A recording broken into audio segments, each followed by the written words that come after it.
कि लोग छल ग्रहण करता है, अपने आप को अहिंसक सिद्ध करते हुए उनका कहना है कि परघात नाम कर्म की जो प्रकृति है वो जीवों का घात करती है। आत्मा पर का घात नहीं करती है। ऐसा वो कर्म को कर्ता मान रहा है। यदि आप ऐसा माने गए कि कर्म ही हिंसा करता है, तो फिर आत्मा के पास असंयम और प्रमाद से होने वाली जो प्रक्रिया है, जो बंध है, वो बंध की व्यवस्था समाप्त हो जाएगी। वो परघात नाम कर्म की प्रकृति का उदय तो है, लेकिन उस परघात नाम कर्म की प्रकृति का उदय होने पर पर का घात हो रहा है।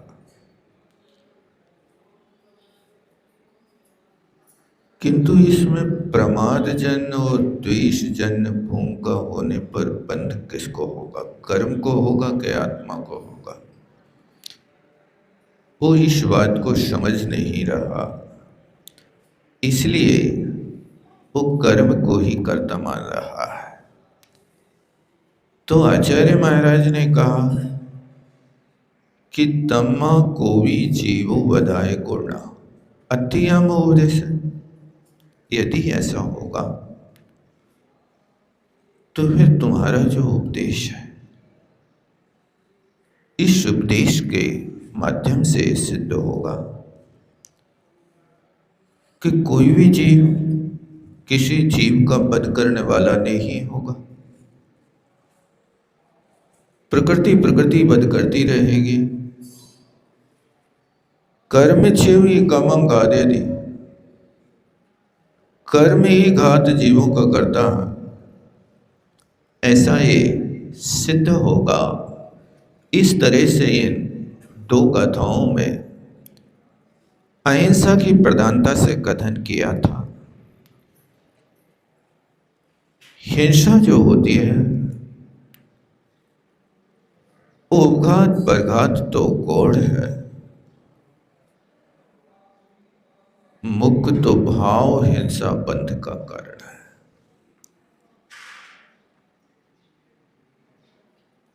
कर्मों के बंध में देखा जाए तो 8 कर्मों में सिर्फ एक मोहिनी कर्म ही बंध का कारण है, और मोहिनी के उदय से शेष 8 कर्मों का बंध होता है। यदि मोहिनी कर्म के बंध के उदय की व्यवस्था समाप्त हो जाए तो ज्ञानावरणादि कर्मों का उदय बना रहे, बंध के कारण नहीं। 10वें गुण स्थान तक मोहिनी का उदय है, इसलिए यहां पर 17 प्रकृति का बंध हो रहा। 6 कर्मों का बंध 10वें गुण स्थान में हो रहा, मूल प्रकृति का।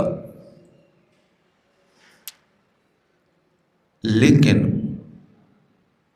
12वें गुण स्थान में या 11वें गुण स्थान में जीव जाता है तो उस 11वें 12वें गुण स्थान में ज्ञानावरणी कर्म का उदय है, लेकिन ज्ञानावरणी कर्म का बंध नहीं हो रहा।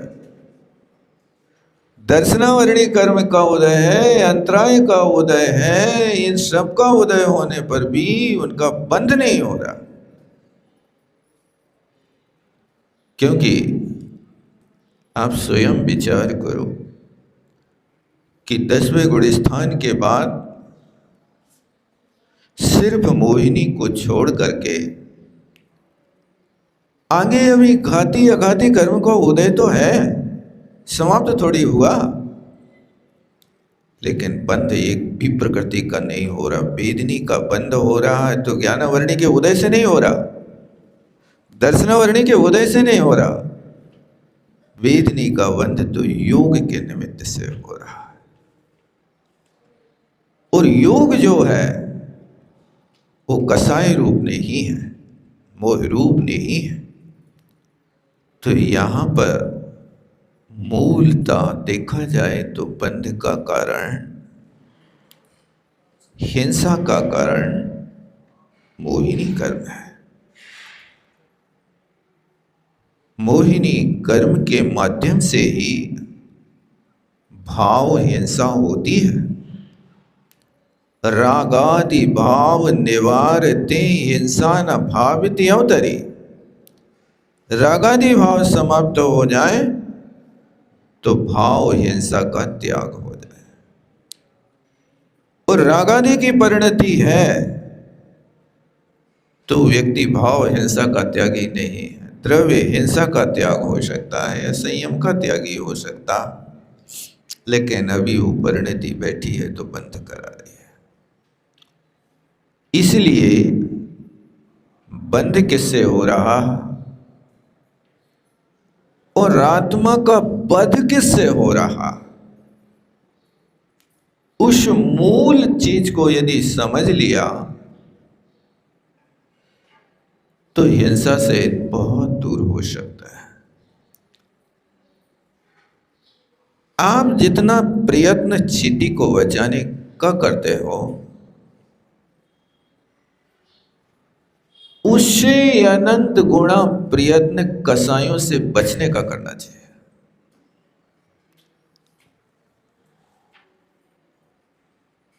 यहां तक कि आचार्यों ने कहा कि यदि कोई मुनि महाराज यत्नाचार पूर्वक प्रवृत्ति करते हुए किसी चींटी का वध हो जाए तो उन मुनि महाराज को उस हिंसा संबंधी आगम में थोड़ा भी बंध नहीं कहा। और थोड़ी सी कसाई का उदय आ जाए तो यथाख्यात चारित्र को मिटा के नीचे गिर जाता है। ये तो बात सुनी कि नहीं सुनी आप? 11वें गुणस्थान में यथाख्यात चारित्र है। 11वें गुणस्थान से जैसे ही थोड़ा सा नीचे लटका और वो सूक्ष्म कसाय का यदि उदय आ गया, जिस सूक्ष्म कषाय को नष्ट करते हुए ऊपर चढ़ा था, यदि कोई सूक्ष्म कषाय यथाख्यात के काल में थोड़ा सा अपना मुख निकाल के बाहर खड़ी हो जाए तो धड़ाम से नीचे आ जाए। कहाँ आ जाए? जहां से जिस पुरुषार्थ से चढ़ा था उतरने में पुरुषार्थ नहीं करना पड़ता,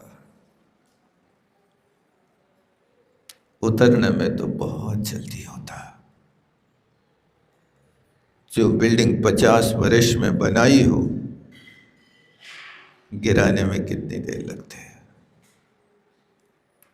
जिस पुरुषार्थ को पाने के लिए, यथाख्याचार्य पाने के लिए पूरा 1 कोटि वर्ष पूर्व तक साधना करता रहा, सकल संयम में छठे 7वें गुणस्थान में डोलता रहा, पूरा 1 कोटि वर्ष का काल लगा दिया। उस 1 कोटि काल के एक अंतर्मुहूर्त शेष रहने पर सफलता मिली और उपशम श्रेणी चढ़ गया। उपशम श्रेणी चढ़ के वहां रहा और 2 क्षुद्र भाव रहने के बाद में फिर कसाय का उदय आ गया, लौट के बुद्धू घर घुमा गया। जितना पुरुषार्थ किया, जितनी विशुद्धि बढ़ाई, जितने कर्मों की उपशामना करी, सब प्रभावी हो गए। सबका बन, सबका उदय फिर चालू हो गया। अब क्या करोगे? बनी बनाई बिल्डिंग कोई की गिर जाए तो कैसा लगता होगा? बनी बनाई विशुद्धि यथाख्यात को छूने के बाद नीचे आ जाए, क्या बीतती होगी उस साधक पर? लेकिन कर क्या सकते, इसी का नाम पथ है। बदनाती आत्मानम कसती थी कसाया, जो आत्मा को कसती है उसका नाम कषाय है। इसलिए जितना बाहर की ओर दृष्टिपात करते हो, उतना अंतरंग की ओर दृष्टिपात करना लगो। जितनी सावधानी आप चौके में आपके यहाँ महाराज के आने पर होती है, महाराज आने के पहले बिल्कुल घर का एक एक कोना ऐसा नुकाते हैं, ऐसा नुकाते जैसे चीरे में से कचड़ा निकाल कर फेंकते, कहीं कोई चींटी ना दिख जाए। मरी के जिंदा, अरे चौके में चलती चींटी तो दिखे, रह नहीं सकती। आई कहां से, बाहर करो, महाराज को ना दिख जाए। जितने सतर्क आप चौका के समय में रहते हो, क्या इतनी सतर्कता आप रोज अपने चौके में करते हो? महाराज नहीं आ रहे, लेकिन इस सतर्कता रोज रखो तो इतनी विशुद्धि असंख्यात गुणी रोज बढ़े। असंख्यात गुणी विशुद्धि बढ़ते हुए वो ही प्रवृत्ति आपकी रोज हो जाए। डर किससे है? महाराज जी के लौटने का डर है कि कसाईयों को शांत करने का भय? ये तो वो निमित्त बने, वो ना हो तो भी ऐसा हो कि कसाई प्रभावी ना हो जाए, इसलिए वो पद्धति आप 24 घंटे अपनाओ, जागरूक रहो। तो यहां पर इस बात को कहा कि तुम्हारे उपदेश में फिर कोई वध करने वाला नहीं होगा। जमा कम्मम चेवी कम्मम गादे थी, कर्म कर्म का ही घात करता है, कर्म कर्म का ही बंध करता है, आत्मा तो अबंधक है, ऐसा आपका मत है। इस बात को और भी आगे आचार्य महाराज 340 नंबर 41 नंबर आदि की गाथाओं में यहाँ ये उपदेश करते हैं। एवं शंख वयेसा जे उपरो समणा ते सिंपयडे को अपाय कार्या सवे अहुआ मंडसी मज्जो अप्पायप्पणमप्पणो कुणी एसो मिच्छ सहावो तुम हम ये मुड़न्तश। अब कहते हैं कि आपके यहाँ एवं शंखोवेशम, ऐसा जो सांख मत का उपदेश है, जी ईर्षा परुवंती यो श्रमणा, जो श्रमणा ईर्षम परुवंती इस प्रकार का कथन करते हैं, तेसिम पैड़ी को बैयप्पा, उनके मत में प्रकृति ही करती है और अप्पा अकार्या सभ्य,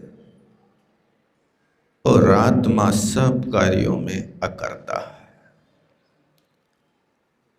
देखना आचार्य महाराज क्या कहना चाह रहे हैं, बहुत गहराई से पकड़ने की कोशिश करना। और कह रहे हैं कि जो वास्तविक सिद्धांत को नहीं समझ रहे, श्रवण होकर के भी ऐसा उपदेश कर रहे हैं। कैसा उपदेश करते हैं? ये जो इतनी कहानी अपन पढ़ के आए हैं, कर्म ही जगाता है, कर्म ही सुलाता, कर्म ही सुखी करता है, कर्म ही दुखी करता है। कर्म ही सो वशो करता है, जो भी हरता है, देता है, लेता है, वो सब कर्म ही करता है। जो भी वेद संबंधी प्रक्रिया है वो सब कर्म की व्यवस्था है। घात भी होता है तो प्रकृति से होता है। इस सारा का सारा कथन यदि श्रवण मुनि होकर के भी इस सिद्धांत को नहीं समझते हैं तो ये सांख्य मत का उपदेश है, और वे मुनि होकर के भी सांख्य सिद्धांत के उपदेशक कहें या श्रद्धावान कहें, क्योंकि प्रकृति सब कुछ कर रही है, आत्मा कुछ नहीं करती है, ऐसा लोगों ने मान रखा है। इस सिद्धांत को समझो कि जो भी भाव होते हैं वो आत्मा के होते हैं।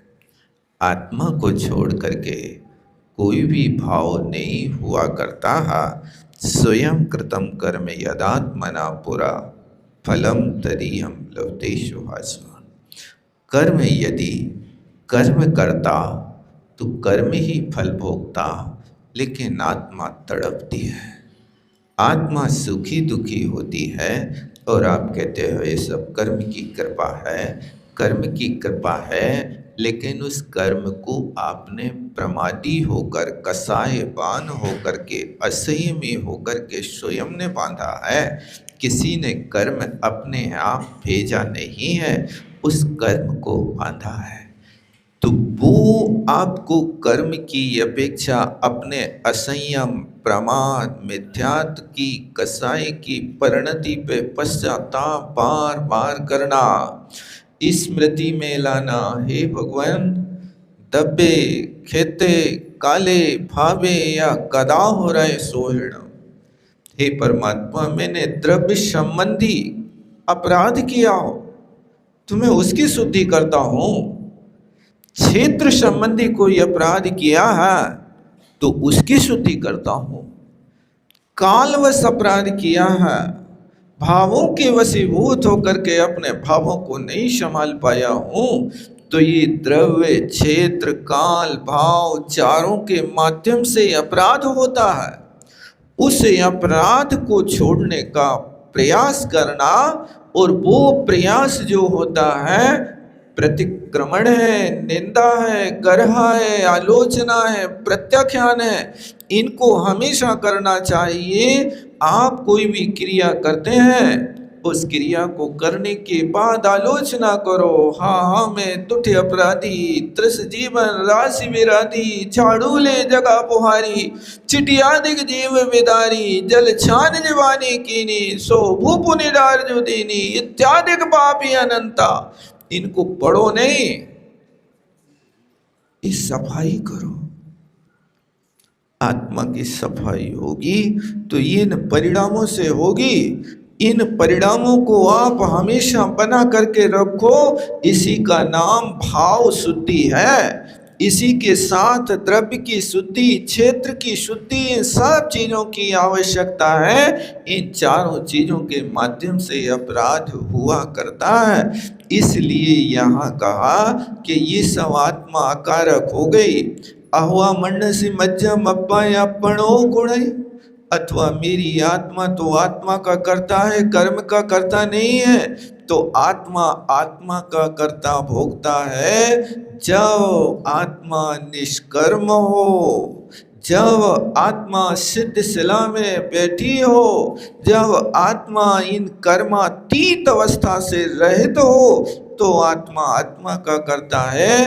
अन्यथा यहाँ तो आत्मा कर्मों का करता है और भोगता है, और आप अपने भावों के ही कर्ता भोगता है। कोई दूसरा तो निमित्त उसके लिए उदीर्णा में हो जाता है, कर्ता भोगता नहीं है। आप दुखी हो रहे हैं कोई बाहरी निमित्त को पा करके, किसी वस्तु को पा करके कि हे भगवान, मेरा बेटा मेरे अनुकूल नहीं है, मेरा पति मेरे अनुकूल नहीं है, मेरे बहू बेटियां मेरे अनुकूल नहीं है।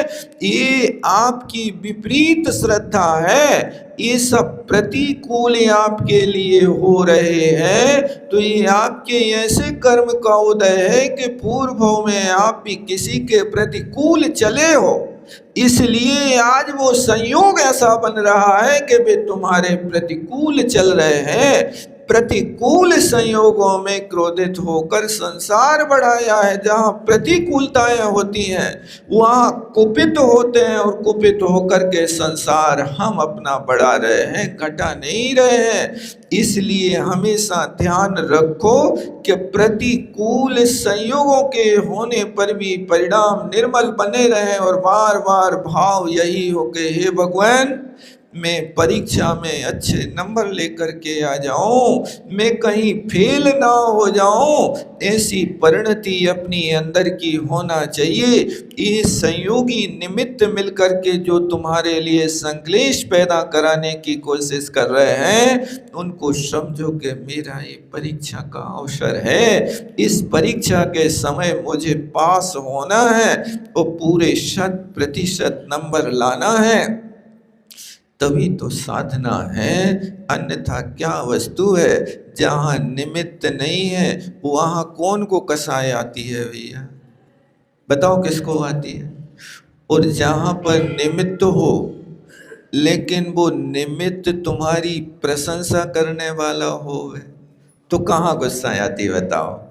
मान लीजिए तुम्हारी बहू तुम्हारी प्रशंसा करे, हमारी सास तो बिल्कुल साक्षात देवी का रूप है, संतोषी माँ है, बहुत संतोषी है, उसको चाहे करनी रोटी दे दो, चाहे कच्ची रोटी दे दो, चाहे मेथी दे दो, चाहे मट्ठा दे दो, जो दे दो, सबके साथ खाने वाली बहुत अच्छी सासू माँ है। यदि तुम्हारी बहू ऐसी प्रशंसा तुम्हारे सामने करे तो तुम उस बहू के लिए देवी मानोगे कि राक्षसी मानोगे? क्या कहोगे?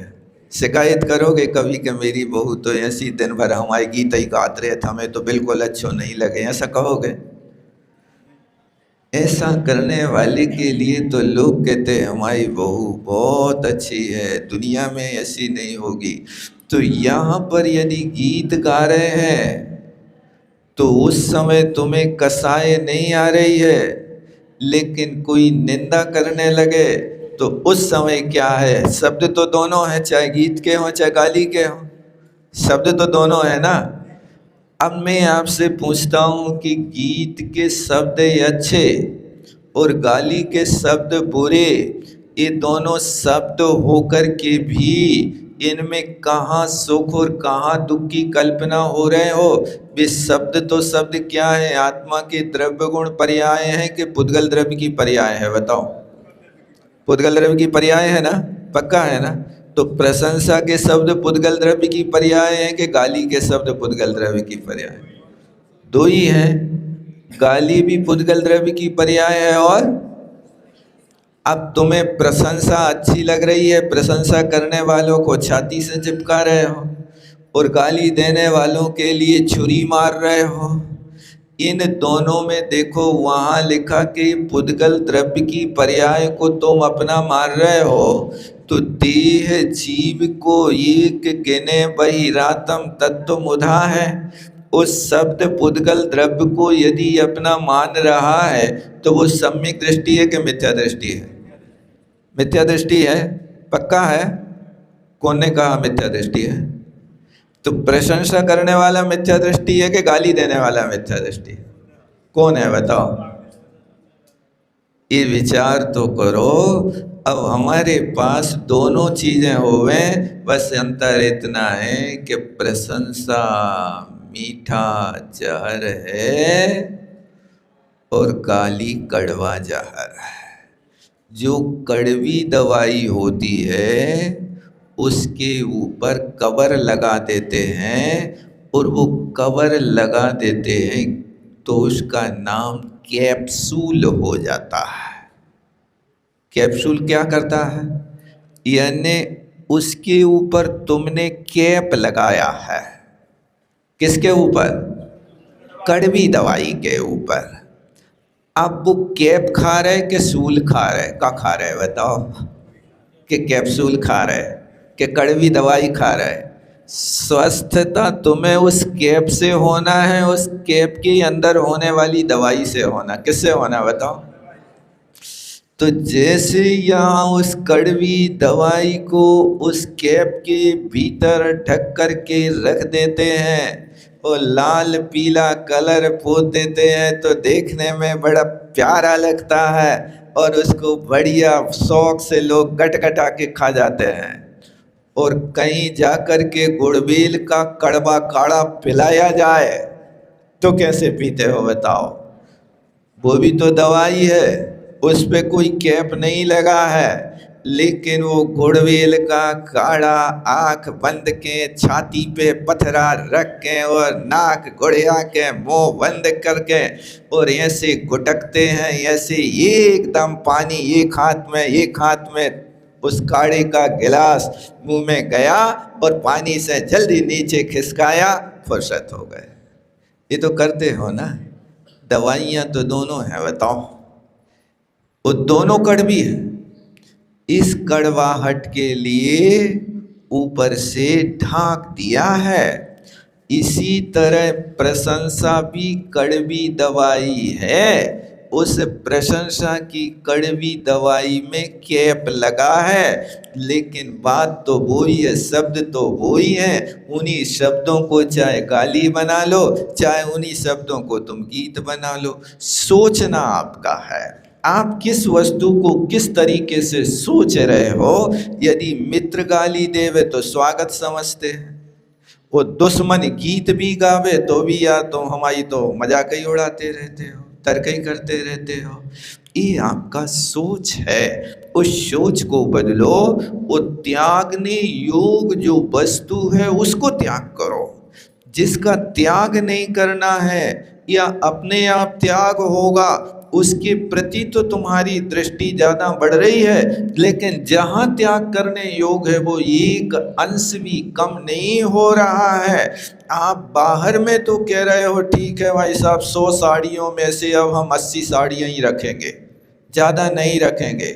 जी बताओ कि आपने निधत्ती निकाचित जैसी अनंतानुबंधी कसाई बांधी है, उस कसाई का आप कितना प्रमाण कर रहे हो?